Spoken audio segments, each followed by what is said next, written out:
बच्चों ray optics में ये है सॉल्व एग्जांपल 9.5।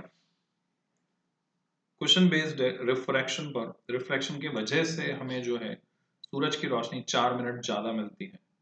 तो वो कैसे कैलकुलेशन हुई उसकी वो समझ सकते हैं हमें सॉल्व एग्जांपल 9.5 से। अर्थ टेक्स 24 आवर 24 घंटे में एक चक्कर लगाती, तो कितना समय लगेगा 1 डिग्री के शिफ्ट में जब हम अर्थ से देख रहे हैं। तो ये हम कैलकुलेट कर सकते हैं। 360 डिग्री के लिए 24 आवर है, 1 डिग्री के लिए जब हम कैलकुलेट करके निकालते हैं तो 4 मिनट निकलता है।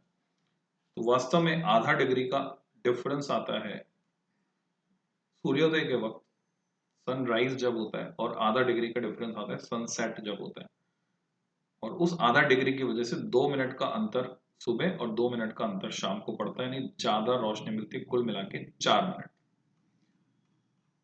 इसके बाद हम चलते हैं नेक्स्ट सॉल्व एग्जांपल पर 9.6।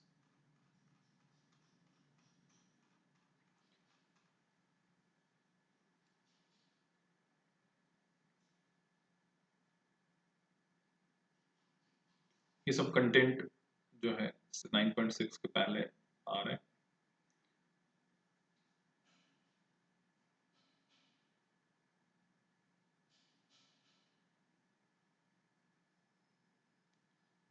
Solve example 9.6। Light from A point source, किसी पॉइंट सोर्स से लाइट निकली in air, falls on A spherical glass surface, उस पर जाकर गिरती है। रिफ्रैक्टिव इंडेक्स दिया हुआ 1.5 है, रेडियस ऑफ कर्वेचर 20 सेंटीमीटर है। तो कैपिटल आर और एन की वैल्यू हमारे पास है। Distance of the light source from the glass surface, you भी हमें दिया हुआ 100 सेंटीमीटर, और आपसे पूछा what position the image is form. सबसे पहले तो आपको समझना है कि स्फेरिकल ग्लास सरफेस यानी कर्व सरफेस, तो हम डील कर रहे हैं refraction at A curve surface के साथ। तो जो एक्सप्रेशन हमने डिराइव किया था refraction at A curve surface, उसको अगर हम यूज करते हैं, उसमें वैल्यूज पुट करना है, तो साइन कन्वेंशन के हिसाब से u है -100, v हमें पता करना है r+20 है, n1 1 है, हवा से जा रही है लाइट, n2 1.5 है, हवा से ग्लास में जा रही। तो n2 means 1.5 upon v, minus minus यहाँ पे प्लस हो गया, 1/100 होता था n1 अपॉन u, तो उसकी जगह आ गया 1/100 equal to n2 minus n1, subtract किया हमने 1.5 में से 1 अपॉन r, 20 की वैल्यू रखी, और यहाँ से कैलकुलेट होकर आता है v 100 सेंटीमीटर। तो इमेज कहाँ पे फॉर्म होगी? 100 centimetre from the glass surface. क्योंकि पॉजिटिव आ रहा है, पॉजिटिव आ रहा है यानी पॉजिटिव एक्स डायरेक्शन में in the direction of incident light, वो लिखना जरूरी है बच्चों को, उसके बिना नंबर कट जाएंगे। इसके बाद लेंस मेकर्स फॉर्मूला, इसका डेरिवेशन मैं स्क्रॉल कर देता हूँ जिससे पूरा आपको याद आ जाएगा सारा कुछ। 9.7 पे चलते हैं। A magician, कोई जादूगर है, during a show makes a glass lens with n equal to 1.47 disappear in a trough of liquid।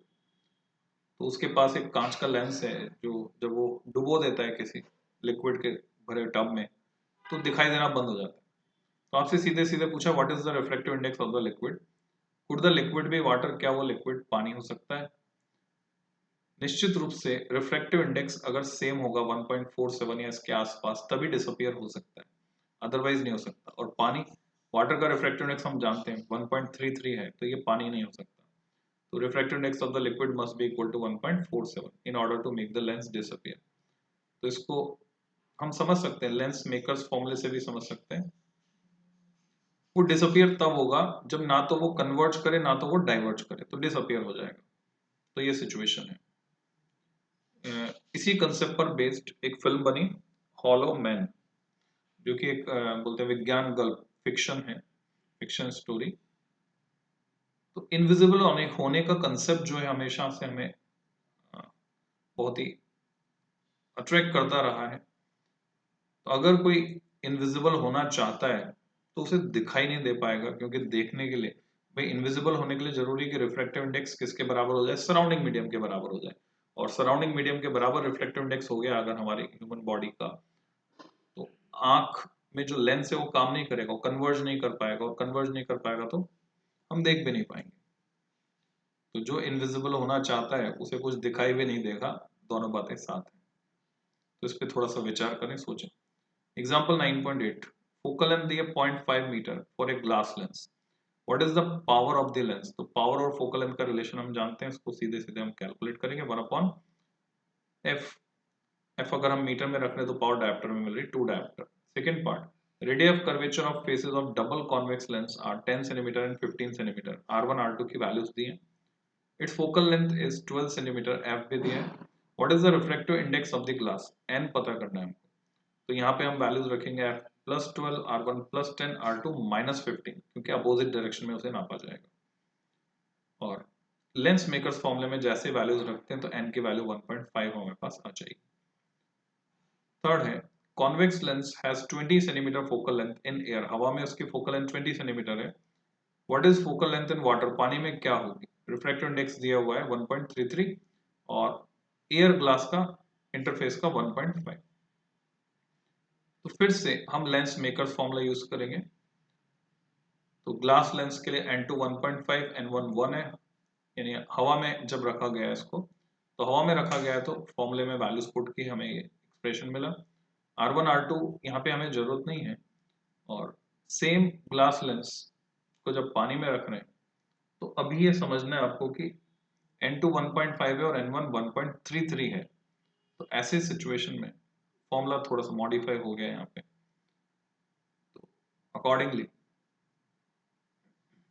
ये 1.33 या तो डिवीजन में लिखें हम या फिर आगे सॉल्व करें तो यहाँ आ जाएगा। और इन दोनों इक्वेशंस को कंबाइन करके हम f निकाल सकते हैं 78.2 सेंटीमीटर। इसका मतलब ये है कि फोकल लेंथ जो है बढ़ गई है। जो 20 सेंटीमीटर थी हवा में, पानी में उसकी फोकल लेंथ हो जाती है 78.2 सेंटीमीटर। लिखने का तरीका ऐसे डिफरेंट भी हो सकता है और ऐसे भी कर सकते हैं, जो भी आपको आसान लगे। Next article, combination of thin lenses. ये 2 नंबर में एग्जाम में पूछा जाता है। डेरिवेशन आपको अच्छे से तैयार करना चाहिए। इससे रिलेटेड एक क्वेश्चन जो दिमाग में आ रहा है वो मैं यहीं पर बता दे रहा हूँ। इससे रिलेटेड क्वेश्चन सॉल्व एग्जाम्पल में नहीं है पर मैं यहाँ पे बता दे रहा हूँ आपको। आपसे सवाल पूछा जाता है कि एक कॉन्वेक्स लेंस है, 2 लेंस है एक्चुअल में, एक कॉन्वेक्स एक कॉनकेव हो सकता है, दोनों कॉन्वेक्स हो सकते हैं, दोनों कॉनकेव हो सकते हैं। हम कंसिडर करते हैं एक कॉन्वेक्स है दूसरा कॉनकेव और इनके बीच सर्टेन डिस्टेंस है, इनके ऑप्टिक सेंटर्स के बीच डिस्टेंस है d। ये सिचुएशन, इस कॉम्बिनेशन की इक्विवेलेंट फोकल लेंथ है FC1। This is situation A and here is situation B कि ये कॉन्वेक्स लेंस है और कॉनकेव लेंस को बिल्कुल इससे सटाकर रख दिया गया। थिन लेंस कॉम्बिनेशन इसको मान सकते हैं हम, d डिस्टेंस जो थी उसको खत्म कर दी। अब जो है फोकल लेंथ है इस कॉम्बिनेशन की FC2। तो what will be the relation between FC1 and FC2? ये आपसे पूछा जाता है। तो ऐसे सिचुएशन में एक फॉर्मूला है जो आपके काम का है, डिराइव भी किया जा सकता है उसको। डिराइव करने के लिए आपको डेविएशन का कंसेप्ट लगाना पड़ेगा। तो जब d डिस्टेंस पर 2 लेंस को रखा जाता है तो उनकी जो फोकल लेंथ बनती है उसको हम इस तरह से लिख सकते हैं, कॉम्बिनेशन की फोकल लेंथ को 1/FC1 equal to 1/F1 plus 1/F2, जो कि यहाँ पर भी होती है 1/FC2 equal to 1/F1 plus 1/F2। F1 F2 इनकी इंडिविजुअल फोकल लेंथ है, वो दी हुई है। पर यहाँ पर साथ के साथ एक फैक्टर और आता है D/F1 F2, इसे सब्ट्रैक्ट करना होता है। तो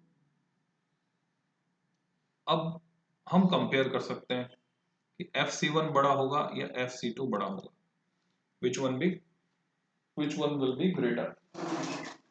तो अगर हम कंपेयर करते हैं, क्योंकि डिनोमिनेटर में है रेसिप्रोकल में आ रहा है, तो इससे क्लियर हो जाएगा उसकी फोकल लेंथ कम हो जाती है, यानी FC1 is greater than FC2।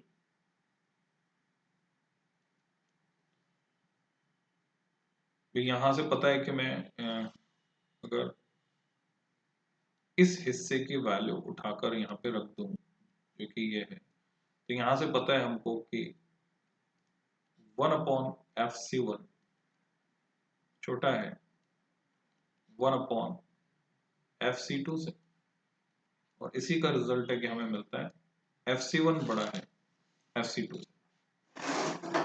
तभी ये पॉसिबल है। तो ये एक अच्छा सवाल है, फोकल लेंथ का क्या होता है ये समझ के चलना है आपको, और कब कौन सा फॉर्मूला लगाना है वो आपको क्लैरिटी होनी चाहिए। इसके बाद आते हैं solve example 9.9। Find the position of the image form by the lens combination given in the figure. कभी भी जब लेंसेज के बीच में कुछ दूरी है तो आप थिन लेंस कॉम्बिनेशन का फॉर्मूला नहीं लगा सकते यहाँ। बिल्कुल इनिशियल अप्रोच से आपको जाना पड़ेगा। इनिशियल अप्रोच यही कहती है कि पहला लेंस इमेज कहाँ बनाएगा, तो 30 सेंटीमीटर की डिस्टेंस है, 10 सेंटीमीटर इसकी फोकल लेंथ है, साइन कन्वेंशन के साथ हमने इसको रखा और इमेज की पोजीशन निकाली 15 सेंटीमीटर। अब ये फर्स्ट लेंस ने जो इमेज बनाई है 15 सेंटीमीटर पर, वो सेकंड लेंस के लिए ऑब्जेक्ट का काम करेगी, क्योंकि इसके भी आगे चले गई हो तो 10 centimetre to the right of the second lens है, तो -10 नहीं लेंगे, अब की बार लेंगे हम +10, क्योंकि पॉजिटिव साइड में right of the, though the image is real it serves as a virtual object for the second lens। अब सेकंड लेंस के लिए हम ये वैल्यूज रख के कैलकुलेट करते हैं फिर से, क्योंकि सेकंड लेंस कॉन्केव लेंस है उसकी फोकल लेंथ नेगेटिव है, तो अभी V2 आती है इन्फिनिटी। V2 इन्फिनिटी आने का मतलब रेज हो जाएंगे पैरेलल, तो वर्चुअल इमेज इनफाइनाइट डिस्टेंस पर बन रही है left of the second lens. अब वो ऑब्जेक्ट की तरह काम करेगी थर्ड लेंस के लिए। थर्ड लेंस के लिए हम ऑब्जेक्ट के डिस्टेंस को इन्फिनिटी रखकर कैलकुलेट करेंगे और V3 आ जाएगी 30 सेंटीमीटर। यानी ऑब्वियसली हम यहाँ से समझ सकते हैं अगर रेज यहाँ पैरेलल हो गई हैं तो ये लेंस उस अपने फोकस पर फोकस कर देगा, फोकस पर फोकस करेगा, फोकल लेंथ 30 सेंटीमीटर है इसलिए फाइनल इमेज 30 सेंटीमीटर पर बनेगी। लॉजिकली इस क्वेश्चन को हम समझ सकते हैं। तो ये हमने सॉल्व एग्जांपल्स देखे। अब बारी आती है प्रिज्म की। बड़ा डेरिवेशन इस पे बनता है, ये सब मैं स्क्रॉल कर रहा हूँ, आपको पूरा याद आ जाएगा। और अब फिर से हम चले गए आउट ऑफ सिलेबस। 2022 के लिए ये सिलेबस में नहीं है, पर अच्छा रेनबो तो आता है, रेनबो तो आपको तैयार करना है, स्कैटरिंग नहीं है। आगे फिर से वापस से जुड़ने वाला है, जुड़ ही जाएगा। आई सिलेबस में नहीं है, बहुत पहले से हटी हुई है, तो ह्यूमन आई आपको तैयार नहीं करनी। तो ह्यूमन आई पर बेस्ड ये सॉल्व एग्जांपल 9.10, 9.11 ये सब आपको छोड़ने हैं। हाँ, किसी स्टेट बोर्ड में अगर आई है सिलेबस में तो उनको तैयार करना है, जैसे बिहार बोर्ड हो गया, तो उनको ये सॉल्व एग्जांपल तैयार करने होंगे। Then finally microscope, simple microscope, compound microscope, और उसके बाद टेलीस्कोप।